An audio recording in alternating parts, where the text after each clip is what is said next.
नमस्कार मित्रों, मैं ममता वाजपेयी भोपाल से। मेरी हरी भरी छत पर आपका स्वागत है। लीजिए, मैं फिर हाजिर हूँ नए वीडियो और नई जानकारी के साथ। आप देख रहे हैं इंडियन टेरेस गार्डनिंग आर्ट। तो आज छत का तो पूरा टूर कराऊंगी ही, साथ ही बताऊंगी कि मैं जब एग्जीबिशन लगी थी ना रोज़ गार्डन की, जो मैंने पिछला वीडियो डाला था, तो उसमें से कौन कौन से प्लांट्स खरीद कर लाई थी।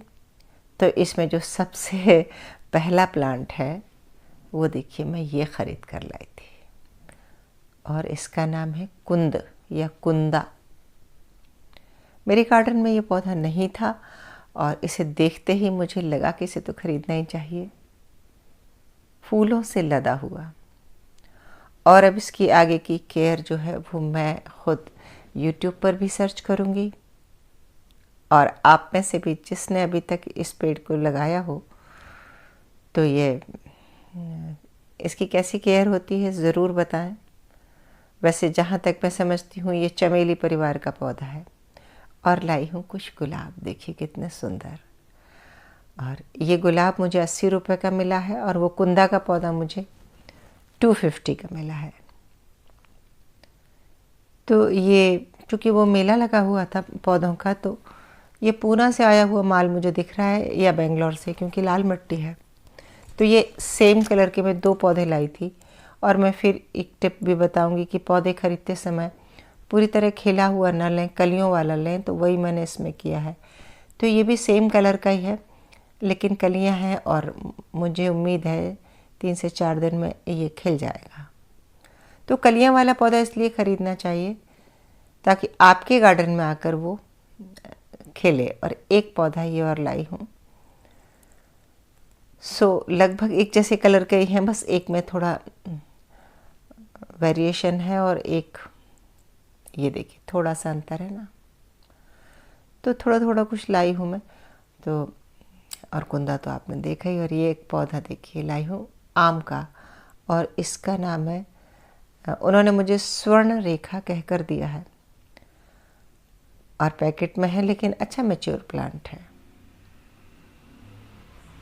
तो बस अभी मैं इनमें से किसी को ट्रांसप्लांट तो नहीं कर रही हूँ। ठंड भी बहुत है हमारे यहाँ, और मैं चाहती हूँ कि मैंने इन्हें छत पर रख दिया है कि इस वातावरण में ये थोड़े से रम जाएं, थोड़े से घुल मिल जाएं। और फिर मैं इन्हें ट्रांसफ़र करूँगी। फिर इनकी मिट्टी कैसे बनाऊँगी, कौन से पॉट लूँगी, सब आपसे शेयर करूँगी।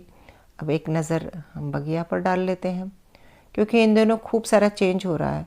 मैं बहुत सारी चीज़ें लेकर भी आई हूँ, तो वो भी दिखाऊंगी। और आज बहुत सारी हार्वेस्टिंग की है, हाँ, और हार्वेस्टिंग तो आपको दिखाऊंगी ही। ये है वो मेहनत का फल जो आज से 3 महीने पहले मैंने की थी।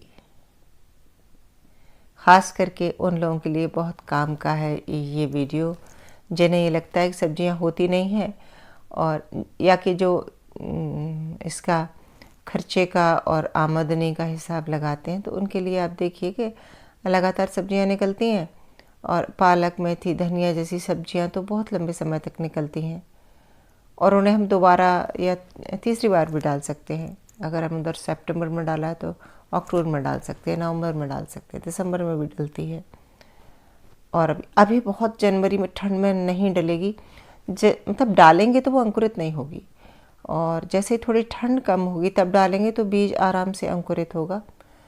तो गोभी आज लगभग सारे हार्वेस्ट कर लिए। फूल गोभी मैंने, पत्ता गोभी अभी बचे हैं।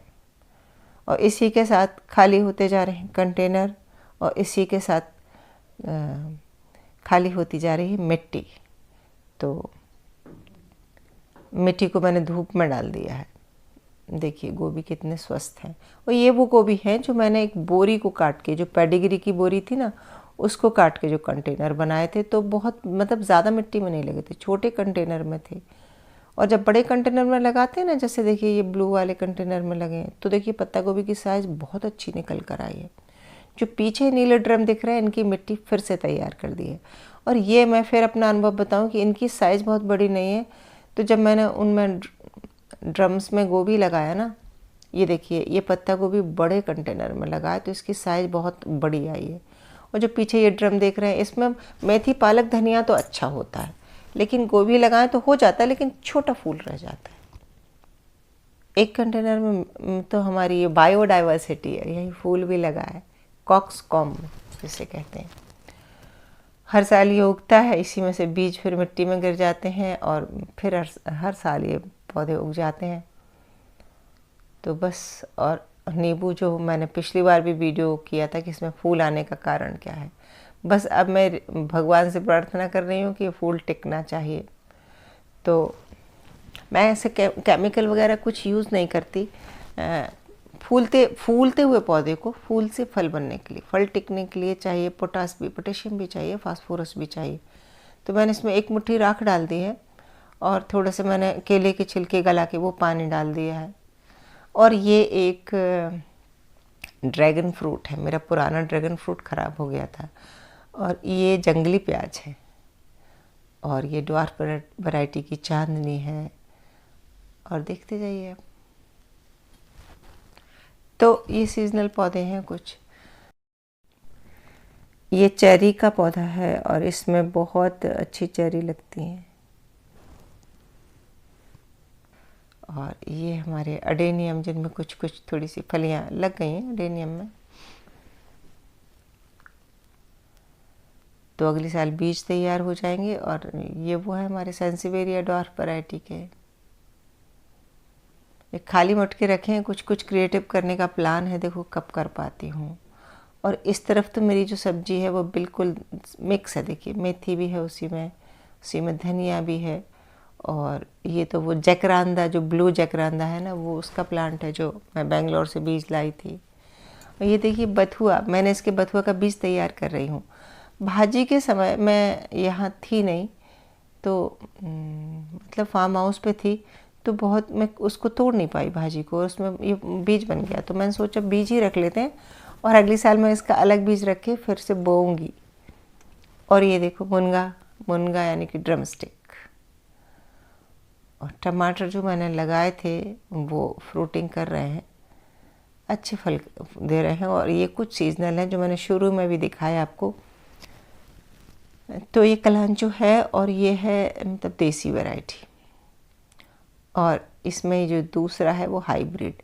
तो हाइब्रिड और देसी में अंतर ये होता है कि ये जो पंखड़ियाँ हैं ना, मतलब मल्टी पेटल का फूल होता है और सिंगल पेटल का। ये देखिए आपको थोड़ा सा पत्ते में भी अंतर नज़र आ रहा होगा। तो ये जो सिंगल पेटल का देसी है ना, ये इतना बढ़िया है कि इसकी कलम लगा दो बाद में तो ये एक से अनेक हो जाते हैं। और जब हम गार्डनर हैं तो हमें एक से अनेक करने की कला तो आती है। तो मैं बहुत बार, ये देखिए इधर ये भी सेंसिवेरिया रखे हैं। ये आपका पेंसिल वैरायटी का सिलेंड्रिकल सेंसिवेरिया।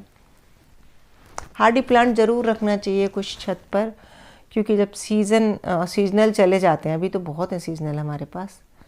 तो अडेनियम तो अच्छे चल ही रहे हैं, और नीचे ये सीजनल हैं, देखिए आप, डायंथस।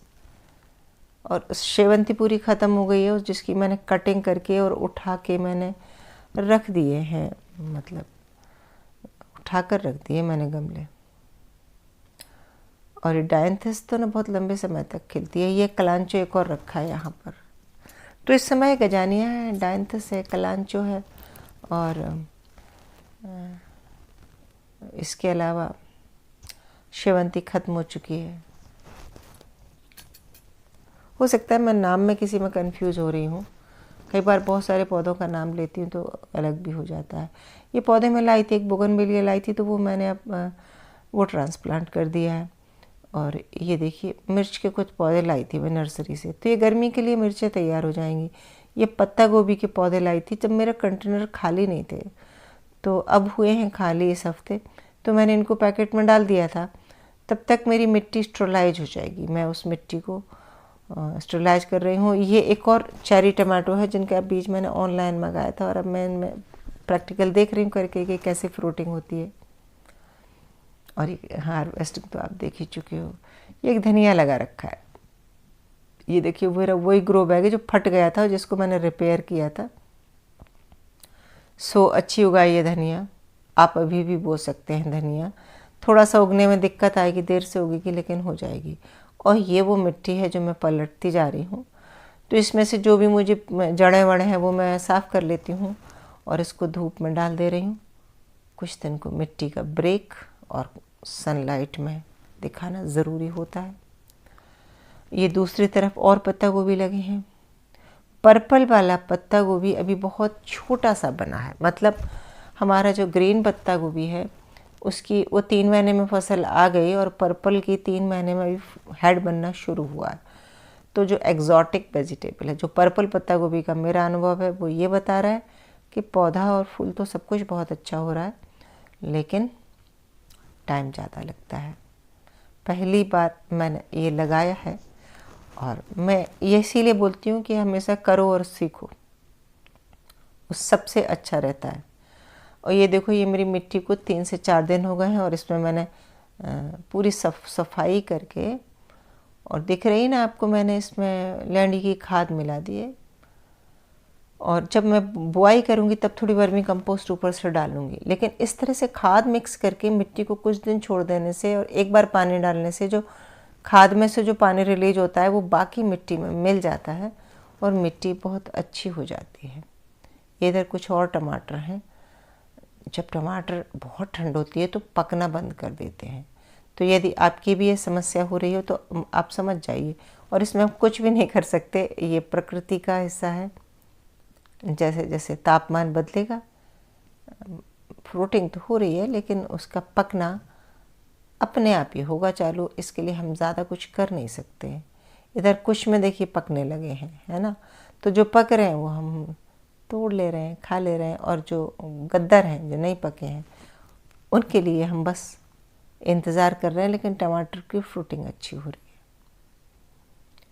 तो अभी एक्चुअली बहुत ठंड में झुलस रही है बगिया। हमारे यहाँ तापमान अभी कई बार तो मतलब 5 डिग्री 6 डिग्री भी गया। ये इक्का दुक्का जो राई उगाती है ना, उसको मैं उखाड़ती नहीं हूँ। तो वो फलियाँ जब फूल होती है तो फूल बहुत अच्छा लगता है, फलियाँ बन जाती हैं तो फलियाँ तोड़ लूँगी। तड़का लगाने के लिए थोड़ी सी राई मिल जाएगी, मुट्ठी 2 मुट्ठी राई मिल जाएगी।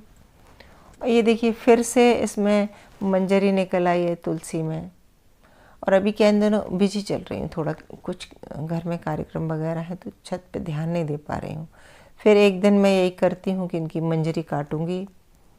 और ये चाइना ऑरेंज है। चाइना ऑरेंज ऐसे ही फलता है। तो ये एक और तरह की बेसिल है, और ये शायद थाई बेसिल है। एक इटालियन बेसिल का पौधा भी है जो मेरे यहाँ नहीं है, मतलब नीचे की मंजिल पे रखा है। तो बेसिल के साथ ये होता है, अगर छत पर 2-3 बेसिल इकट्ठी लगा दो तो क्रॉस पॉलिनेट होकर उनकी प्रजाति बदल जाती है। ये मैंने मटर लगाई थी, सो मटर तो थोड़ी बहुत होगी, उसमें टमाटर इतने उग गए जो मेरे छोटे वाले देसी वाले। तो अब 1-2 फलियाँ खाने को मटर की भी मिल रही हैं, ऐसा नहीं है। और गेंदा तो है ही इन दिनों। ये पालक देखो, पालक के साथ ये है कि आप उसे तोड़ते रहो तो काटते रहो तो फिर तैयार हो जाती है।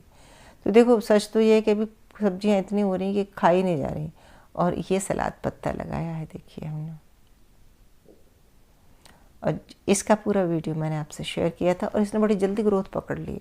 जिस दिन सलाद पत्ता लाई थी उसी दिन ये टमाटर भी लाई थी कुछ, तो वो टमाटर भी बड़े हो रहे हैं। अभी ट्रांसप्लांट करूँगी, देखो कब कर पाती हूँ। पान लग रहा है। और ये चेरी टमाटो लगाए थे मैंने। सो टमाटो को टेका देना चाहिए, सहारा देना चाहिए। और ये हमारी अपराजिता, ब्लू और वाइट। तो बस पूरी मैंने छत घुमा दी है आपको। कैसा लगा वीडियो, कैसा लगा ओवरव्यू मेरी ख़रीदारी और जो मैंने पौधे ख़रीदे कुंदा वगैरह, उनकी केयर के बारे में। अब आपका है कि आप मुझे कमेंट करके जवाब दीजिए, कुंदा की केयर भी बताइए, वीडियो कैसा लगा आपको बताइए।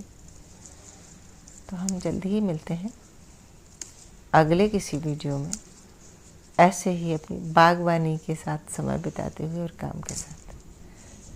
तब तक के लिए नमस्कार।